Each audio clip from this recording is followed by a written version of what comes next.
ह्या समाधी सोहळ्याला उपस्थित असलेल्या सगळ्यांना मी मच्छिंद्रनाथ सशरीर शेवटचं वंदन करतो आहे। नाथ संप्रदायामध्ये माझा जन्म झाला आणि नाथ संप्रदायाचा जयघोष करत आज मी समाधी घेतो आहे। हा महान नाथ संप्रदाय निर्माण व्हावा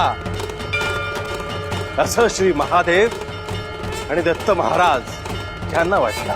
खरं तर दत्त संप्रदाय आणि शैव पंथ आधीपासूनच मनुष्याच्या कल्याणाचं या जीवसृष्टीच्या कल्याणाचं कार्य करत होतेच, परंतु नाथ पंथ निर्माण करावा असं त्यांना का वाटलं असेल? अंतिमतः मनुष्य आणि सूक्ष्मातिसूक्ष्म जीव ते संपूर्ण सृष्टी यांच्या कल्याणाचं कार्य व्हावं, सर्वत्र सुख शांती समाधान आनंद राहावा, यापेक्षा दुसरं सूत्र अजून काय असेल?